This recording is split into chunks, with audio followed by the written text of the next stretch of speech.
Hi there, this is exercise 13b for year 13 further mathematicians. We're going to look again at the intersection of three planes. Now we saw in exercise 5a that when we're solving these equations you end up with either unique or non-unique solutions, and we started to get a feel for what the pictures looked like when they were unique or when they were non-unique. And to be honest, this is the easy one.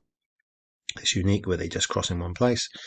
They don't have to look quite as pretty as that, everything crossing at right angles, but you get the idea that you've got three planes where they're just crossing one place. But we also saw when you've got four possible non-unique solutions, and those break down into one which is consistent. That we did a lot of work on exercise 5a, and I suppose it's these ones here, these other three, that I'm interested much more today in working out which of these three types we have. I think we've now got a way to suss if they're this consistent. I think we've got easy work out if they are a unique solution. It's these inconsistent ones. At the moment, all we can say is they're inconsistent, and we're just going to do a little bit of work on exercise 5b to suss which one's which. A strategy that we're going to try to follow is, for first job, we'll always find the determinant of the 3x3 matrix. That will tell us, is it unique or is it not unique? If it is unique, we're then able, I suppose, to chuck it into our class whiz. That will give us the actual solution: x equals this, y equals that, z equals whatever. And in that case, we can describe it as having a unique solution. But if it is equal to 0, then we're going to have to check for consistency. And if they are consistent, again, we're going to prove that by eliminating one of the letters potentially.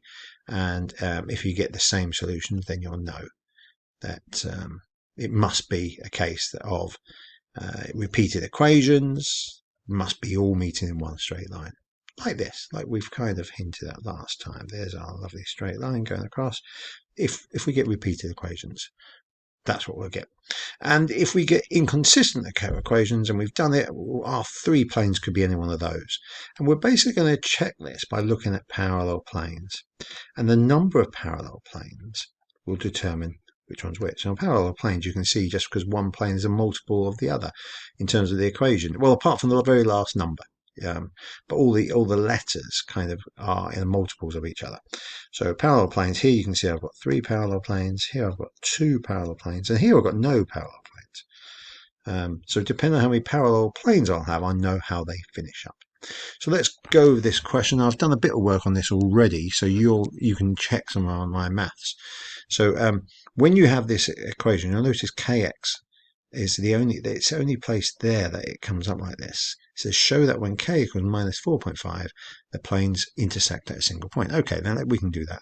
So very first thing I said, we're going to find the determinant. And my determinant in this case is minus 4.5, minus 1 and 3. 1, 6 and minus 1. 3, minus 8 and 7. And we're going to chuck that into our calculator. I'll let you do the same. I got minus 221 when I chucked it in. I'm not sure if that's right or wrong actually, but because it's not equal to 0, therefore I can say we get a unique solution. That's what we're looking for. Is it 0? If it is, it's non-unique. If it's not 0, it's a unique solution. And then I chucked it into my class whiz, as I said I would, and it's quite easy to show that when you do that. Obviously with all the equations, that's what I typed in. Obviously with minus 4.5 instead of k, I got 1 for x, I got y equal to a half, and I got z equal to 1 again, I think, anyway. So hopefully I haven't written that out wrong. So look, now I've got my unique solution. That's fine. But then part B says, hang on a bit, what if it wasn't for minus 4.5? And for other numbers, then I'm going to get different types of solutions. And it says, when would we get a non-unique solution?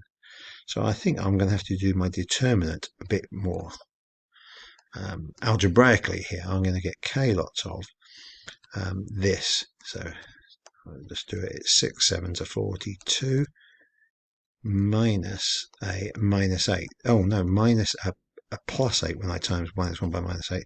So minus a proper 8 like that.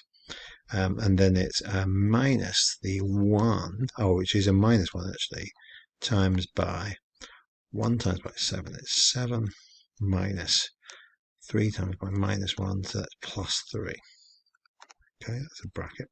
And then I've got plus 3 times by, I'll just do this quickly, I've got 1 times by minus 8, that's minus 8. 6 times by 3, so I'm minusing that 18. Okay, so that gives me I reckon 34k, plus 10 minus 26 times 3 is minus 78. And of course this is equal to 0 because I want a non-unique solution. So 34k minus 68, that's 34k, equals 0, and 34k equals 68, and k equals 2. So when k equals 2, I get a non-unique solution. And my very first job is to write the equations, I suppose. So I'm going to write them over here. Oh, it's plus 2. Nearly got it wrong straight away. So it's 2x minus y plus 3z equals minus 2. That's my first equation. I've got x plus 6y minus z equals 3. And it's 3x minus 8y plus 7z equals 6. Now look, the first job is to look now for repeated equations. So if I add 2x and x, I get 3x. So they work for just adding them. But if I add those, no. If I add those, no. So it's not an obvious one. So let's try and get rid of one of the letters. I'm going to multiply this one by 2. And if I do that, my 3, in fact, I'm going to cheat a bit. Let's go grab a different color. See, can I grab a different color? Yeah, I can. So that if I double that, I get 2x, I get 12y, I get minus 2z, and I get 6. So let's cross that out. And so I just looked at that and I thought to myself, if I do that, I get no x. So when I take away one from the other, I'm going to take away going upwards, I get 13y minus 2, that's minus 5z equals 6 take away, and minus 2 is 8. So that's what I get when I play around with the first two equations. And I'm going to now play around with the second two equations perhaps. So if I do that, I'll get rid of some of these numbers just so I can see them again. I'm not sure if that will disappear. It kind of did. So you can see what I'm trying to do. I'm just going back to my original equations.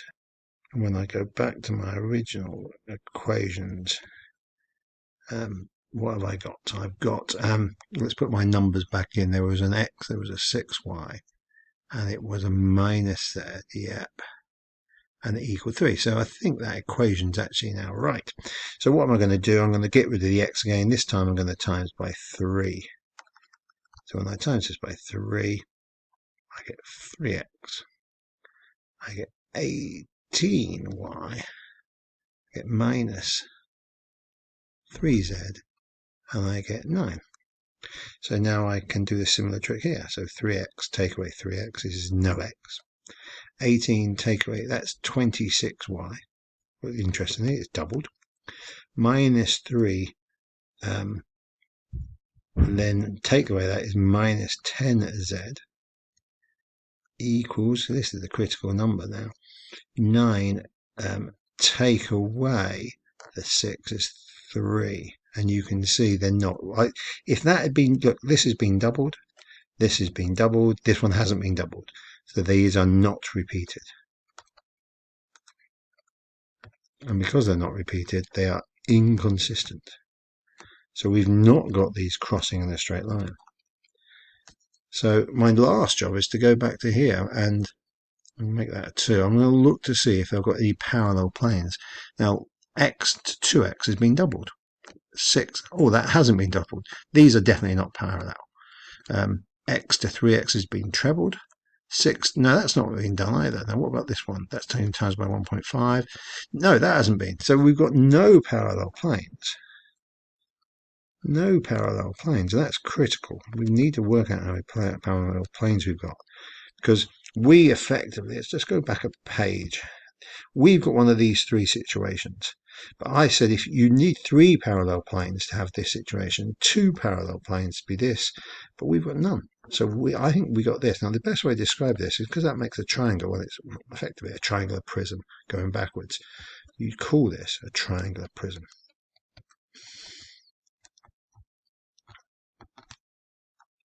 Of planes. And that's what I think the answer should say. planes form a triangular prism, k equals 2. So we've got everything right. But notice I had to prove this bit about consistency first. I couldn't just look at the planes because I could have still had consistency. So here's another question. Consider the equations of these planes. We've got a k in here. Yes, we have. In fact, we've got a k and a c. For what values of k will they not have a unique solution? Well, all right, and we can do that quite easily. Just need to find my pen. There it is. So I'm going to find the determinant of this matrix. We've got 1, 2, 4, 3, 1, 2, and we've got 8, 1, k. Now, obviously, we're going to have to do this properly, because we've got the k there. So it's one lot of k minus 2 minus 2 lots of, now I'm just doing this in my head, so 3k minus 16 plus 4 lots of, and this is 3 minus 8. And that is k take away 2 minus, well, let's just do this in my head again, so it's minus 6k plus 32, and this is minus 5, 4 minus 5 is a minus 20. So I reckon I get minus 5k, that's that and that dealt with, minus 22, I reckon plus 10. And of course this has got to equal 0. So k I think is equal to 2 again. We had that just now, didn't we? So for this value of k, solve and describe the intersections when c is 28. Okay, so let's just write down our equations. Well, k is now 2, so I'm going to slide that 2 in there. And c is 28. I'm just looking for, I want to look for parallel planes. I should really try and do something here. If I was to double this, just see if there's anything obvious you can do. Sometimes there is, sometimes there isn't. See, if I add those together and double, I get 8. Add those together, 3. Now, there's nothing obvious that springs to mind, so I'm just going to do this properly. I'm going to play around with 1 and 2. Let's label these 1, 2, and 3. And I'm going to multiply the middle one by 2. So I'll have x plus 2y plus 4z equals 11. And underneath it, I'll have 3x, 6x, I said, I'm multiplying by 2, plus 2y plus 4z equals 26. Oh, look at that. They're almost identical. Almost identical. So I'm going to subtract, and I get 5x equals 15. And everything else disappears. So let's try and get rid of the y in the second and third ones. So when you play around with the second and third ones, in fact, you can just add these together or take away one from the other, sorry. And if I do that, 8x take away 3x is 5x. The y's disappears. That said, 2z take away 2z is no z equals 15. I get this is consistent. I get a repeated equation. So this is basically consistent, and they all form a straight line. So straight line. So all 3 planes crossing a straight line. C is 29. Now, C is 29. Obviously, I'm not going to get repeated equations. So that is ruled out. We know it's non-unique. It's got to be one of those 3 options again. If we just went back, it's got to be one of these 2. It's how many planes are parallel. So let's just have a look. If I times 1 by 3, I get that, but no, that doesn't work. So 1 and 2 are not parallel. 1 times by 8 gives me that, but 2 times by that does not give me that. So 1 and 3 are not parallel. The only chance is 3, and these aren't parallel either. You can see that straight away. This has got a 3x. So I think this is an example then of the triangular prism in action again. The 3 planes rather, intersect in a triangular prism kind of shape with no parallel planes. Let's have a look what it says. Now, I think I've got one more question to do, but I'll save that for the lesson. Not unique when k is 2. Well, I did a similar thing. Consistent for the first one's good. Intersecting a line. And then they form a triangular prism again. Perfect. And that's my very dodgy picture. So I've got one of these to do, which I'll save for class. And then we're going to do exercise 5b in lesson. So thank you very much. See you in lesson.